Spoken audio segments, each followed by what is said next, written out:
Lieutenant Governor Roden, Mr. Speaker, members of the House and Senate, Chief Justice Jensen, Supreme Court justices, constitutional officers, and my fellow South Dakotans. The South Dakota State Constitution requires the governor to begin each legislative session by giving the legislature information concerning the affairs of the state and recommending the measures he considers necessary. Notice I didn't say she. The Constitution doesn't say she, and maybe we should fix that sometime.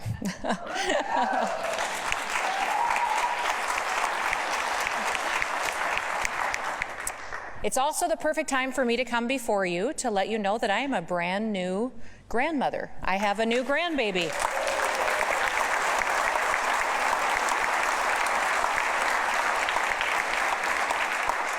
His name is Branch Brian. He is named after his grandfather. He was 8 pounds, 9 ounces. And I was thinking this morning about our family and how many challenges we go through, how many good times, and how I fail them at times. But yet Branch is a reminder that we have new beginnings, that we have hope for a future. And I hope that all of us can embrace that today for the year of 2023, that we can have a new beginning and a start where we can continue to work for the people of South Dakota and protect that promise of liberty and freedom. Now, South Dakota is growing and we're thriving. We are strong. Our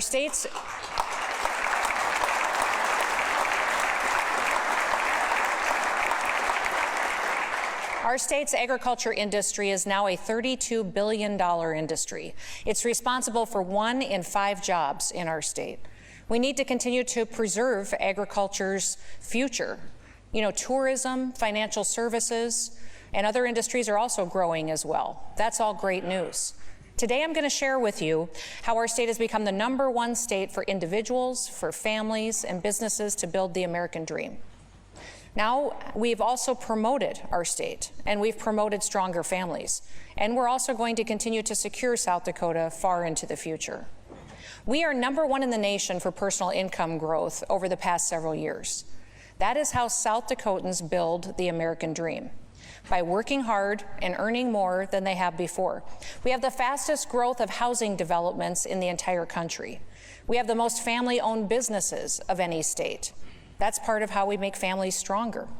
We have the most registered hunters per capita of any state as well, which is something I'm extremely proud of. And we were recognized as a state for making the best decisions by the American Legislative Exchange Council. One more thing. South Dakota State University Jackrabbits are the FCS national champions in football. Go Jacks!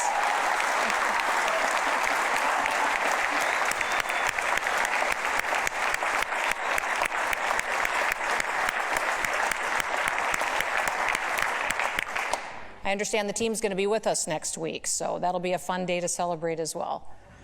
I normally wait to honor our military until the end of this speech, but I wanted to highlight this now.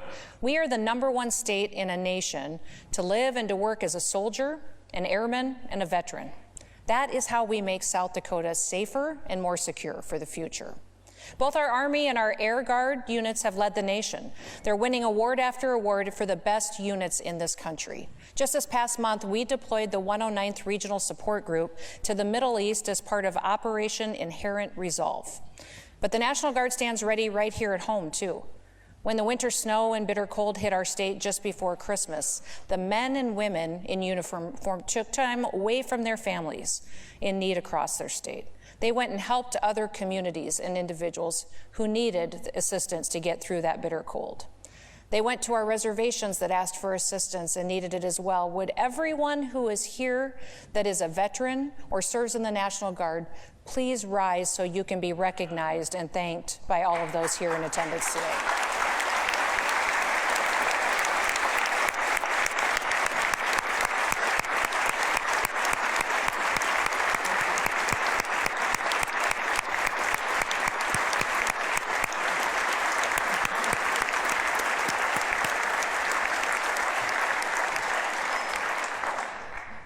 I believe South Dakota is the freest state in the nation.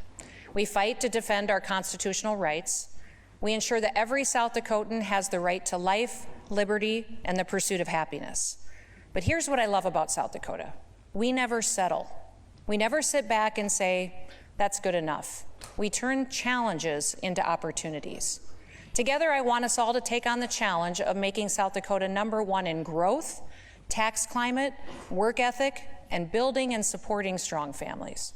Our nation was built on freedom, but our constitutional freedoms are under assault from Washington, D.C. America needs South Dakota's example of how conservative policies and values make people's lives better. These policies bring success and they bring hope. In the last 4 years, we made South Dakota the strongest state in America by making it the state to pursue an American dream, a state for stronger families and a secure state. In the next 4, we're going to prove that the best is yet to come. Now, together, we have to continue to build and to advance that American dream. And in this legislative session, we will accomplish that. We're going to accomplish it by cutting taxes for people. We continue to have record surpluses. And what should we do with those surpluses? My answer is simple. Cut taxes and provide relief for South Dakotans.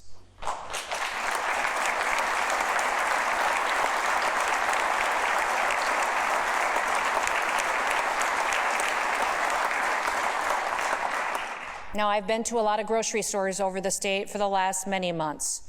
Prices have dramatically increased for the past 2 years that families weren't prepared for.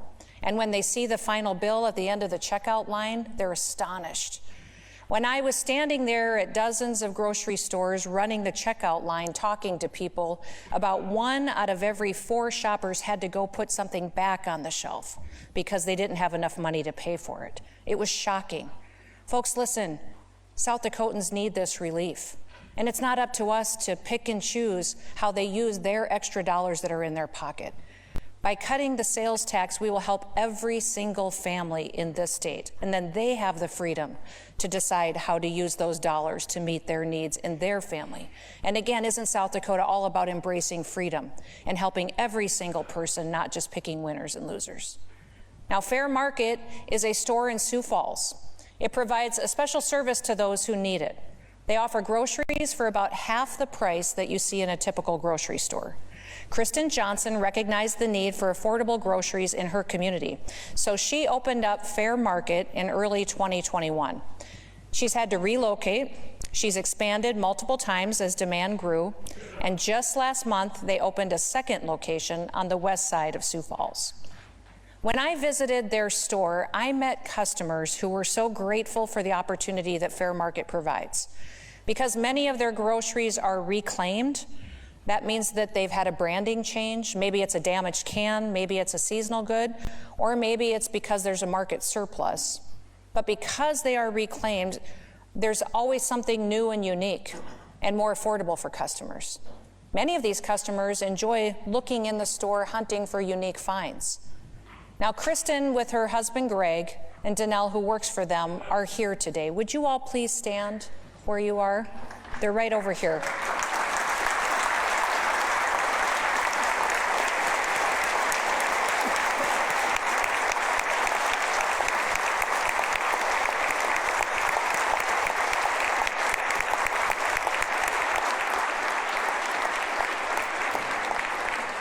Thank you for all that you do for the people right here in South Dakota. Fair Market's customers will greatly benefit from the elimination of the sales tax on groceries, but so will every single South Dakota family, every person, every small business owner, even every homeowner. Our economy is the strongest it's ever been. Our revenues continue to grow. December revenues have us up another $10 million above legislative adopted estimates. Now is the time. Let's get this done.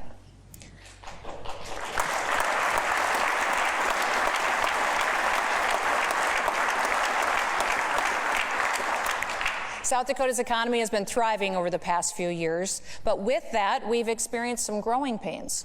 In 2022, our unemployment rate was the lowest that it's been in our state's history, but we still have 23,000 open jobs in our state. During my first year in office, I signed legislation that recognized occupational licenses for military spouses who moved to our state. Then 2 years ago, in response to the challenge of filling healthcare jobs, I proposed legislation to recognize the healthcare licenses of folks moving here from all other states. Thank you for the help with that. That legislation expanded to other professions, and it helped us fill many jobs here. We have an opportunity to finish the job this legislative session, to provide a path to recognize licenses of just about every single profession in this state. When other states have done this, they have seen their workforces grow almost immediately. Arizona's workforce has grown by about 5,000 workers since their law was implemented. Thousands more in the future to come as well. That's the kind of drastic workforce boost that we need right here in South Dakota. We are constantly looking for opportunities to expand registered apprenticeship programs here in our state. And just last month, the Department of Labor and Regulation awarded 4 grants to create apprenticeship pipelines for high schoolers across the state. The 4 recipients of these grants were Bear Butte Gardens for agriculture, Belfouche School District for healthcare, Harrisburg School District for agriculture, and Dakota State University for education. Later this week, they'll announce even more awards.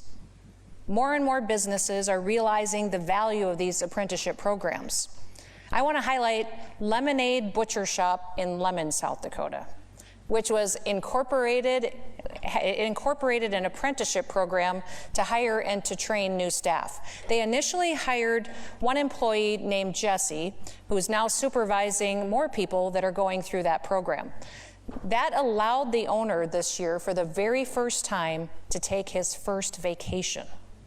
Now that's making the American dream come true.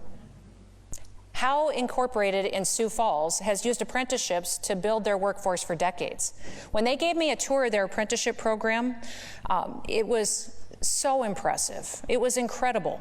They already provide apprenticeships in plumbing, fire protection, HVAC, sheet metal, and they recently worked with the Department of Labor and Regulation to add a mechatronics apprentice program. And they're currently in the process of setting up another program for sprinkler filters. Now, over the years, Howe has used their apprenticeship program to hire more than 60 employees. It's been a total game changer for them and for their workforce. Other companies can seize this opportunity as well. I want South Dakota businesses to continue to start apprenticeship programs. If you are interested in launching one at your business, please reach out to our Department of Health and Labor. Reach out to us. And stay tuned for more news later this year about expanding these apprenticeship programs throughout the entire state. South Dakota is going to continue to attract the careers of the future and address our workforce challenges. In the last year, you worked with me to expand Dakota State University's cyber research capabilities. It's going to bring 500 six-figure jobs to Sioux Falls. Now, more importantly, it's going to give our kids and our grandkids another reason to pursue the career of their dreams right here in South Dakota. I promised to bring the next big industry to our state with you, and this is it.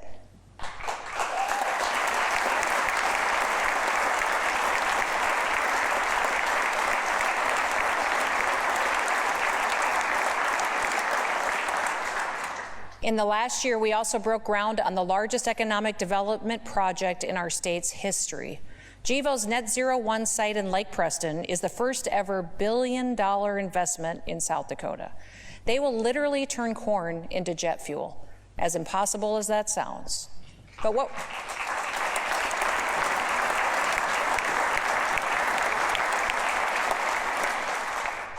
what we're doing in South Dakota is reverberating across this country and around the world. We would be growing even more if there wasn't federal mandates preventing companies from coming here. President Biden just extended those mandates last week.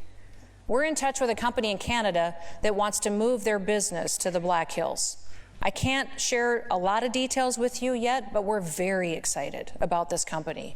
They are currently buying property that they haven't even seen in person. And this family and their business have suffered due to the COVID restrictions and vaccine mandates in Canada. Their daughter was even expelled from her university for refusing the vaccine. They are ready to gain back their freedoms. They want to grow their business and improve their quality of life right here in our state. The Biden administration's vaccine mandates are standing in their way.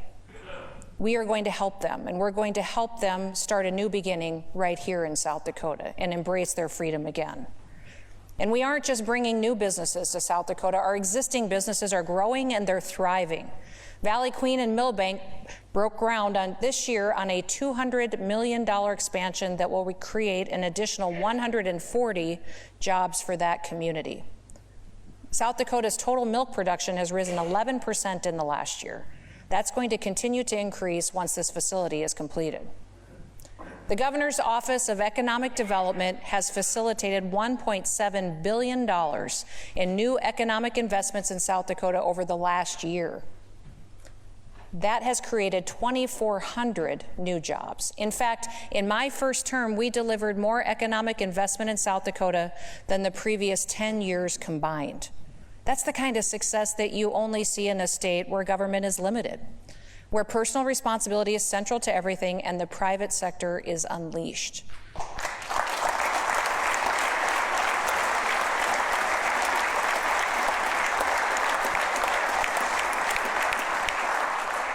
Now remember, we were the only state to reject the additional elevated unemployment benefits that were offered by the federal government. Our people kept working, our unemployment rate remained low, our economy remained strong, and new businesses, they moved here. Now we have a very healthy unemployment trust fund balance, which gives us the opportunity to cut the unemployment tax for businesses. My Department of Labor will be bringing a bill to revise employer contribution rates to the unemployment trust fund. This will bring an estimated $18 million savings to South Dakota businesses over the next couple of years.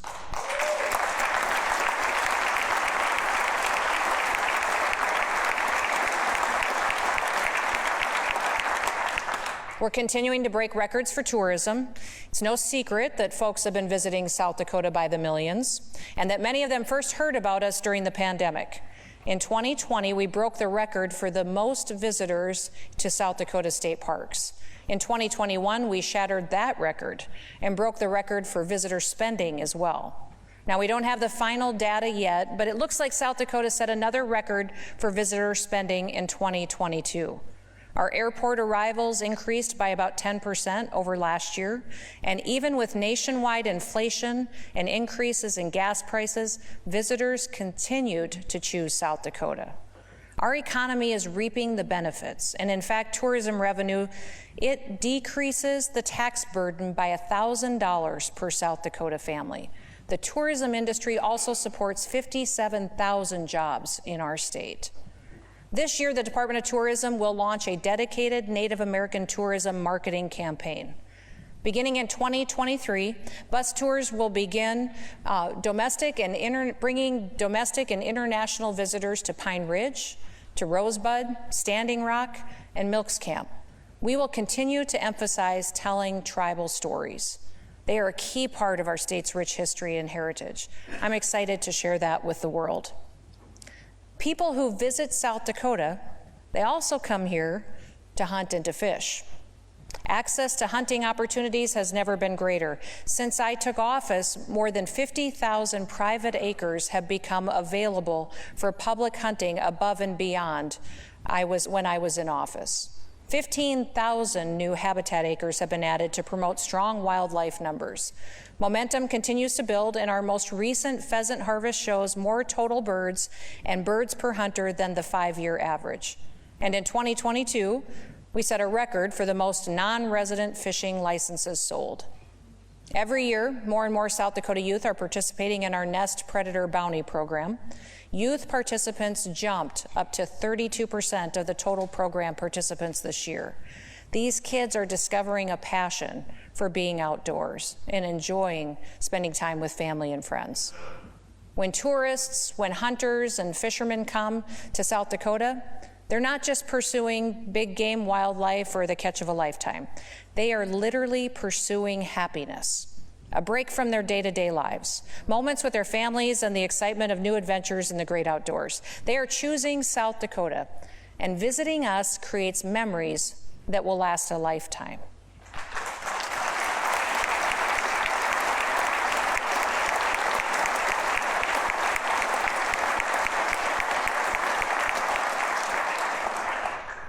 We will continue to work together to build stronger families in South Dakota. 3 years ago, we worked to pass legislation to provide paid family leave to state employees. This gave families the opportunity to bond with a newborn and adopted children. It also put us in a better position to attract top talent to our state government. This year, I want to expand that opportunity. Currently, the state provides paid family leave benefits at 60% of an employee's salary for 8 weeks. I'm proposing that we extend that benefit to 100% of salary for 12 weeks. And this new paid family leave policy won't just cover new births or adoption. It's also going to cover taking care of a child, a spouse, a parent with a serious health condition, or a situation where a spouse is called to active duty military service.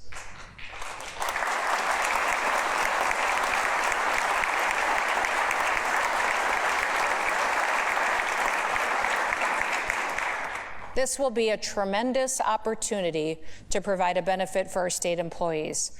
But it's not going to stop there. Private sector companies will also have the opportunity to be a part of the state's risk pool as well.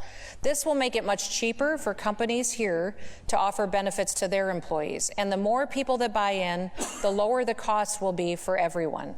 My budget provides $20 million in grants to incentivize the private sector companies to participate for the first few years.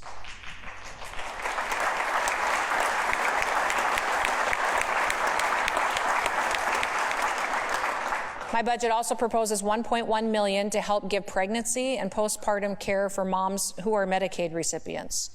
Pregnant moms who are at risk of poor birth and health conditions will receive coverage and receive intensive care management.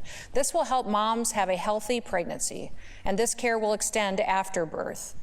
Moms who are involved in this program have babies who are less likely to be admitted to the NICU.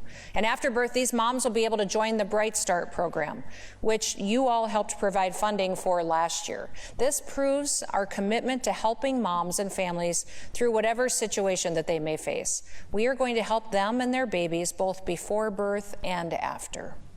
And we're also going to help families who adopt children who need a loving home. During my time as governor, I've emphasized adoption as an area where we can improve as a state. And my life.sd.gov website helps those families find resources that can help, whether they're adopting or whether they're giving up a child for adoption. I'm also recommending this year that we give $25,000, up to $25,000 per state employees to cover the cost of adopting a child domestically. Today, we have several state employees who are here with us today who have opened up their homes and adopted children. Would you all please stand and be recognized as well?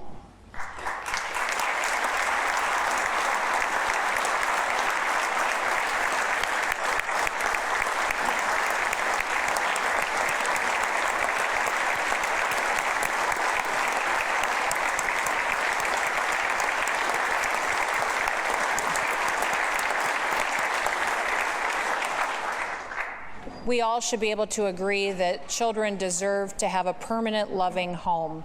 And I want to thank all of you for opening up your homes to these children and for loving them and making them a part of your family. This is something that's incredibly important, and I hope we all can do together. Now, another way that we can help kids grow up in a loving home is foster care. 2 years ago, I launched the Stronger Families Together initiative. Before this initiative, we were recruiting fewer than 200 families every single year. Now we're recruiting over 300 foster families per year to help. We met our target in year 1, and our recruitment contacts are up for year 2. But our foster children still face educational challenges as a result of their circumstances. Today, I'm announcing the Stronger Families Scholarship Proposal, which I am hoping to work with all of you to provide new education opportunities for these children. Any child in the foster care system will have the opportunity to receive up to $4,000 in a scholarship to help them achieve their full potential, from kindergarten through 12th grade. This money can be used to pay for tuition at a private school, pay for tutoring or teaching services, purchase curriculum, pay for standardized tests or AP exams, and more help. There's always more that we can do, and today there are more than 100 businesses across the state that provide targeted discounts to help foster families and those children. I love that. I love that they're helping these families save dollars so they can open their homes up to more children. I'd like to challenge more businesses in this state to do that as well. I know that one of the biggest challenges that families in South Dakota face today is also access to child care. Families might have to go on a wait list for many months, maybe before the child is even born, in order to find child care that is adequate to serve their family's needs. One parent may even have to quit their job and stop working for a time being. In the coming days, we will be completing our overhaul of our child care rules and regulations. We've been working closely with child care providers to rewrite those rules in a way that makes sense, while prioritizing and keeping our kids safe. We're also going to be releasing nearly $40 million in federal grants for child care providers.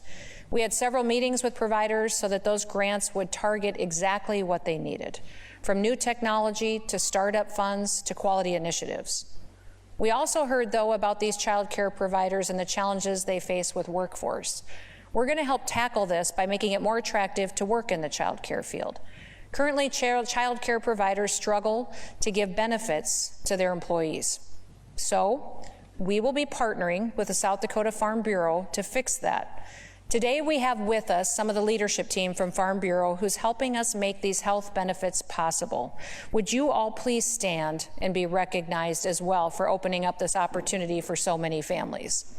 Thank you.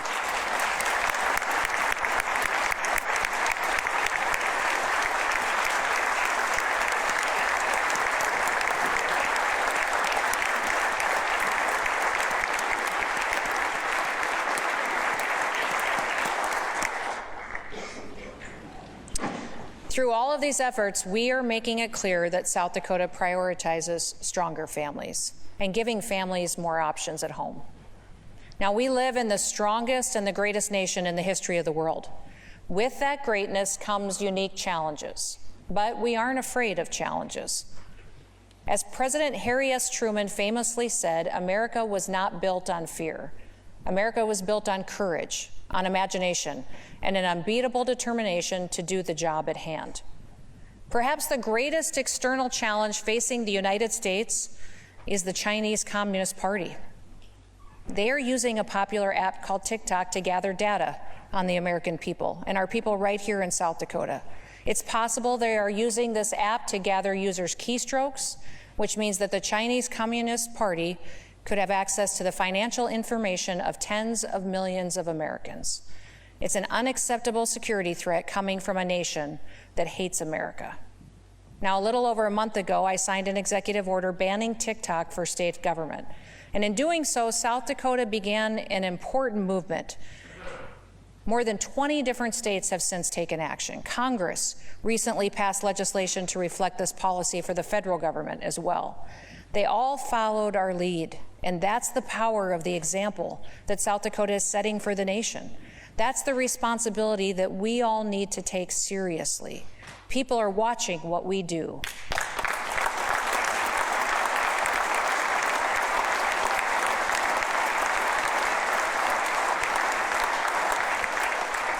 Now, our effort to combat Communist China shouldn't stop there. We're looking for ways to ensure that taxpayer dollars aren't benefiting Chinese companies or the Chinese Communist Party.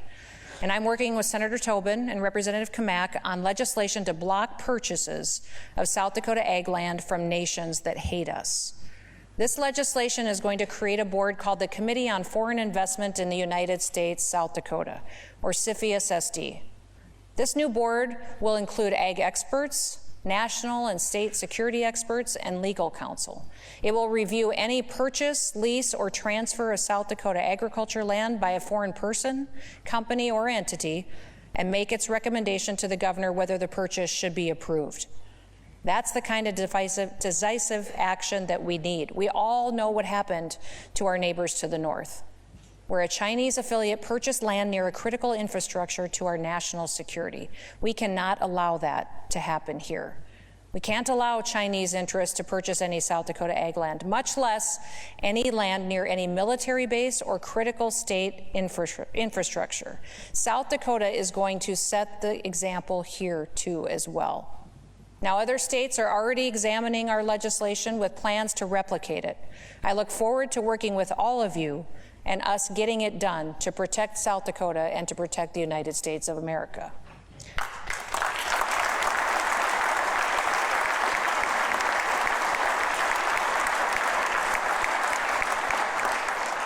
We are committed to securing our state. We're committed to honoring the men and women in uniform who make that possible. South Dakota respects our law enforcement. We've proven that in our actions and also in our words. We recruited out-of-state law enforcement officers to move to a state where they would be respected. It isn't just our law enforcement officers who go above and beyond the call of duty. I hear story after story of incredible South Dakotans who step up every single day. Stories like the staff at the Avera Adventera nursing home in Salem, who brought residents into an inner room at the nurses' station when the derecho hit their facility this spring. Those individuals had to physically hold the doors shut in their bare hands to keep them from being ripped off their hinges. And when the storm abated, everything on the other side of those doors were gone. These nursing home employees may have felt like they were just doing their job, but they saved so many lives that day. The staff of that nursing home is here with us all today. Would you all please stand and remain standing for just a minute? Stand up. We'll give you a round of applause, but don't sit down.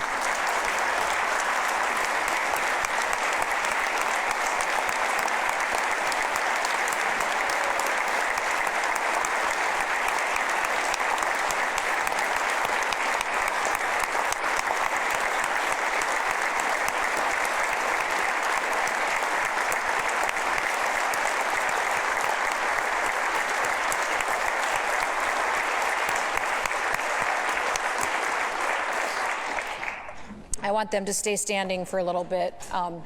When I was there right after the storm, I was shocked by what I saw. I had never seen a situation where people literally had to stand there and hold a flimsy door shut to protect people in the middle of the derecho tornado situation, and they did it to protect their residents and literally risked their lives to do it. It's incredible the devastation that happened and what they did that day. It's a testimony to the people of South Dakota. And I've got one more individual that I'd like to talk about today as well. Mark Cook works in construction. He has a wife and 5 kids. And one day he was driving through a torrential downpour when he saw a car that was flipped on its side in the median. He pulled over, he climbed into the flipped vehicle. He found a woman who was in shock from that crash. The car was filling up with water, and the woman was hanging from her seatbelt. Mark cut her loose. He held her out of the water, calmed her down, and held the car door open above his head until emergency responders could arrive. Now, Mark is a hero. He was a hero that day, but he's also a hero in uniform. Mark is a staff sergeant in the South Dakota Air Guard, and he was driving on his way to drill when he stopped and helped that woman, potentially saving her life. His job in the Guard is to keep our nation safe and to protect our freedoms. But he could have just kept driving that day. He didn't. He pulled over, he stepped up, and Staff Sergeant Cook and his family are here today. Would you please stand as well to be recognized and be thanked for your heroism?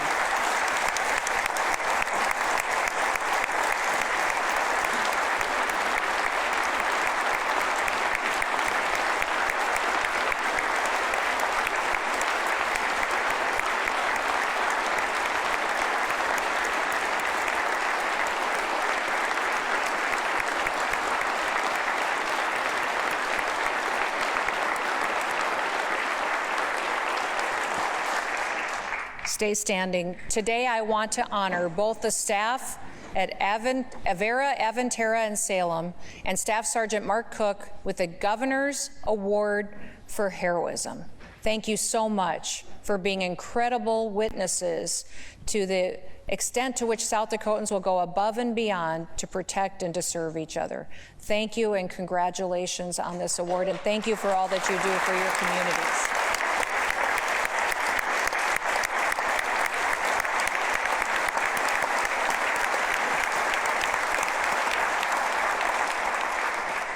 Our state is safer because of men and women who answer the call of duty without being asked. I'm proud to be a South Dakotan because of people like all of you. Thank you for setting the example. Now, ladies and gentlemen, that's the state of our state.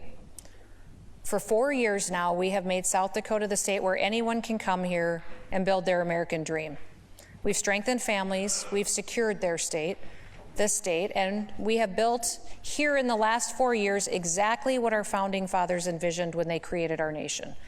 And the founders of our state who enshrined the phrase, "Under God, the people rule."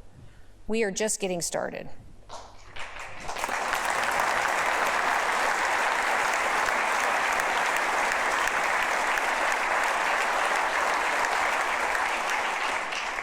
In 1790, less than 1 year after taking office as the President of the United States, George Washington delivered his first State of the Union address. Now, some people think it was the best State of the Union ever delivered. It was also the shortest, so that might have been a reason why. But President Washington delivered an important point that I think we should all remember today. The welfare of our country is the great object to which our cares and efforts ought to be directed. I shall derive great satisfaction from our cooperation with you in the pleasing, though arduous task of ensuring to our fellow citizens the blessings for which they have the right to expect from a free, efficient, and equal government. That is still our task today, to ensure a free, an efficient, and an equal government for the people of South Dakota. I look forward to working with all of you to get that done, and may God bless you, and may God continue to bless the great state of South Dakota.